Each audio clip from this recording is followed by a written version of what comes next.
So you're wondering how to play Spellweave. Well, I'm here to answer that question for you. My name's Trevor, and I'm the designer of Spellweave and Wise Magi Games. Some of the most important things to begin with is the fact that you're gonna have 3 different tiers of cards. For your tier 1 cards, your tier 2 cards, and your tier 3 cards, which are gonna be all in order. Tier 1 cards, you're always gonna start out with tier 1 cards. Every time you play the game, it's always gonna be tier 1. And then next you're gonna start out with tier 2, and then so on, tier 3. Important things to note, once again, these are playtesting cards. And I'm gonna go over basic spell building with you.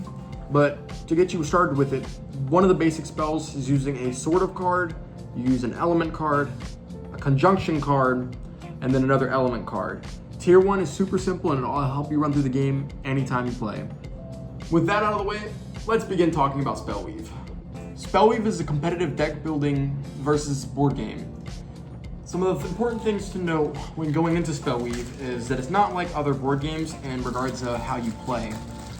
Important things are the walls, your health dials, your characters, chests, and your die.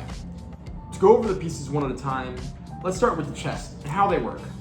Chests are a fundamental part of the game, which will help you build up your elements in your hand as well as your magical items in your hand. To begin with, you're always going to start out with 3 cards in your hand. After each person is dealt 3 cards, you may look at your hand. For example, I drew Stone and Wind. Now, while you may not be able to see it, allow me to show you.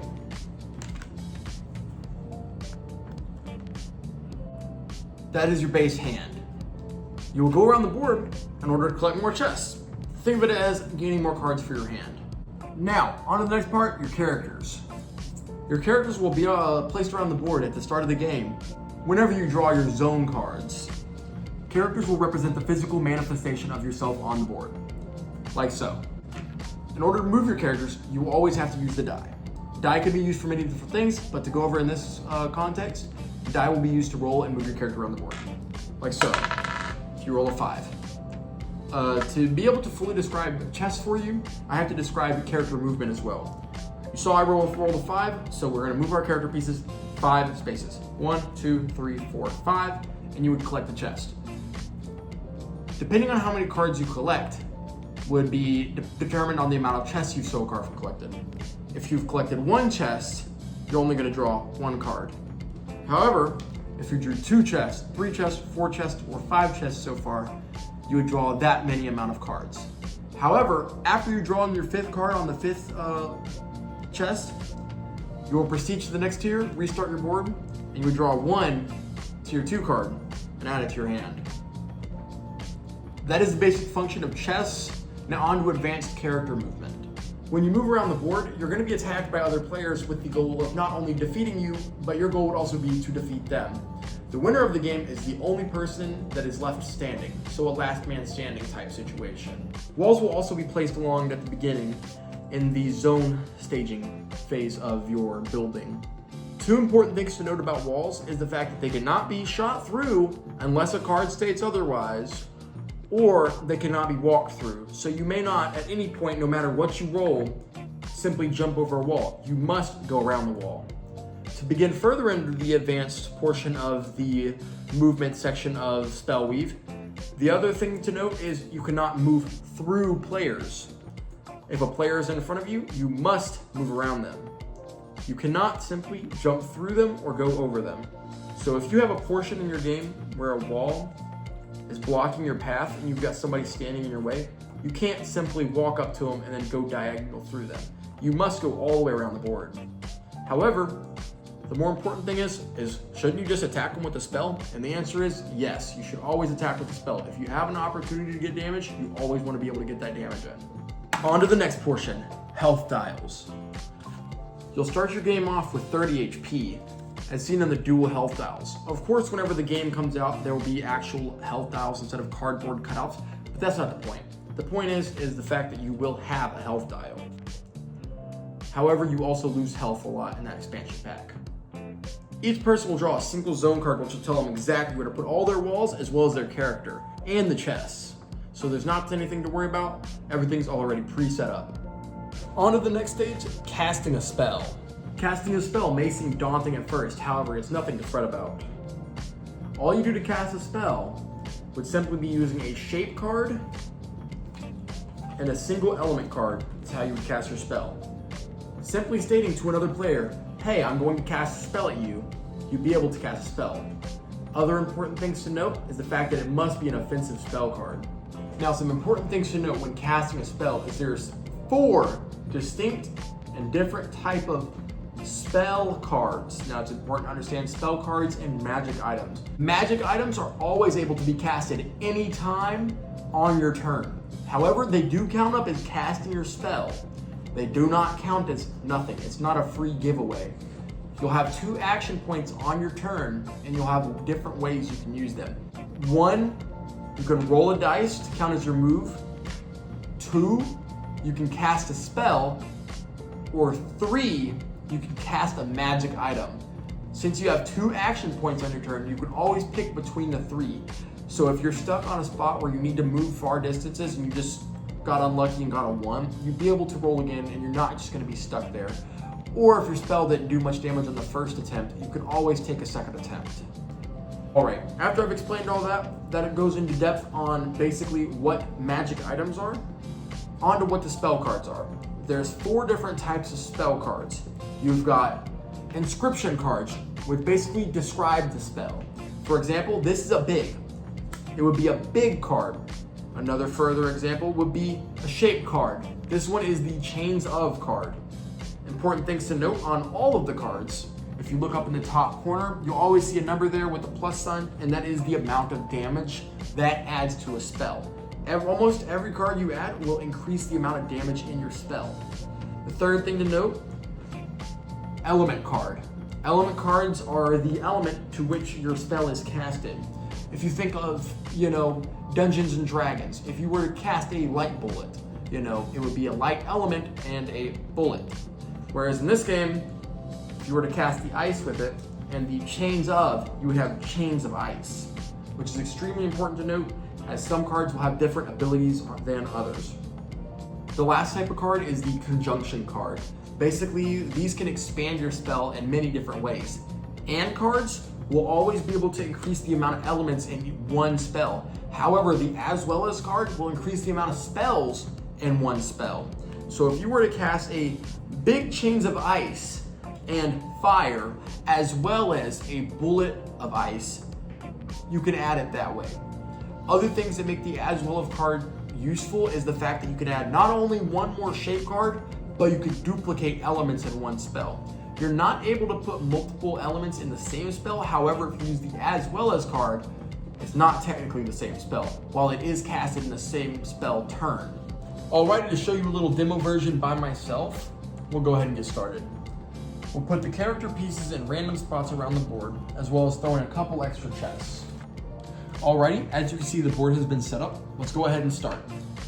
We'll start with Red's turn here, or Purple's turn here, and move around the board to collect the chests that I can see. Lucky, I rolled a 4. You go 1, 2, 3, 4, and I want more cards, so I'm gonna go ahead and roll again. 2, 1, 2. I landed on the chest, so I'm gonna go ahead and collect 1 spell card. Alrighty, let's go ahead and do Red's turn over here. Roll for him. He's got a 4, 1, 2. Since he landed on the chest, he cannot continue moving for that roll. He will collect his chest, he gets his 1 card. Alrighty, let's go ahead and take a look at what cards are available. For my hand, on the purple, we have a and card, we have a stone card, a wind card, and a sword of card. While our opponent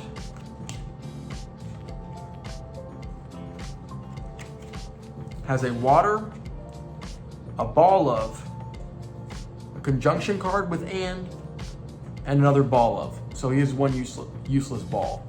Alrighty guys, let's go ahead and roll again, and let's show y'all what we get. 4. Let's go ahead and move 1, 2, 3, 4. And since we collected a second chest here, we'll get to collect 2 cards. Alrighty, let's go ahead and see what we got. We got a teleport scroll and a water. The teleport scroll itself is extremely important, and we could use that next hand, while the water is also pretty important. Alrighty guys, I went ahead and skipped through the opponent's next turn, just so I can show you what's gonna happen. I currently have on my hand a Sword of, Wind, Stone, and an here, which are extremely important. We can build a spell off this. So let's go ahead and set this to the side in order to keep our spells separate. We also have a teleport scroll. So here's what we're gonna do. Since it's the start of my turn and I get 2 action points, I'm gonna go ahead and play a teleport scroll and teleport directly in front of the other player here. Now, I'm gonna go ahead and lay these down so y'all can kind of see them. But right there's me, there's them. Important things to note with the teleport scroll, or any teleport thing in that matter. You cannot teleport on top of chest, or any active player. They must be separated. All right, so we casted the teleport scroll. So we're gonna go ahead and discard that in the blue discard pile, which is gonna always be located behind the pile, as y'all can see. And then we're gonna immediately cast another spell directly in his face. So we'll cast our Sword of, Wind, and Stone. Let's go ahead and see our opponent hand if he can defend. All he has is 2 Ball-ofs, a Water, and an and. He can't cast a defensive spell. So what ends up happening? Well, all the damage I have added up immediately gets damaged onto his health dial. You can see there's 3, 1, and 1, so that together equals 4, or wait, 5. So let's go ahead and take off the starting HP points. And we're gonna subtract it down to 25. So as you can see, 25 HP. Let's give his health bar back. And let's go ahead and fast forward all the way till tier 3. Alrighty, so I went ahead and built the example spells here for this last and final grand attack. These are spell 3 cards, and basically as soon as you hit spell 3 or tier 3, the game's over pretty quickly and it doesn't last long. As you can see, he casted a Son of Chaos and Void, which totals up to 14 damage. The attack will hit all players except for the user, +1 for each card your hand you discarded. He didn't have any discards or discarded.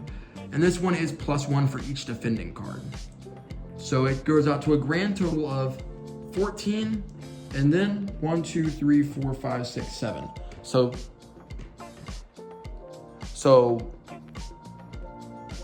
21 damage. While I casted a Giant, Mirror of Gravity, and Lightning and Ice, which comes out to a staggering defensive of 27 damage.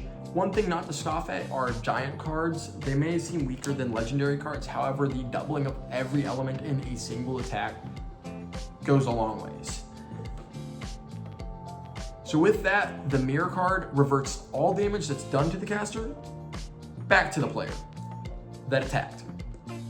So unfortunately, it looks like player 2 is defeated. You would subtract the damages, and whoever has more damage does damage to the other person in that instance.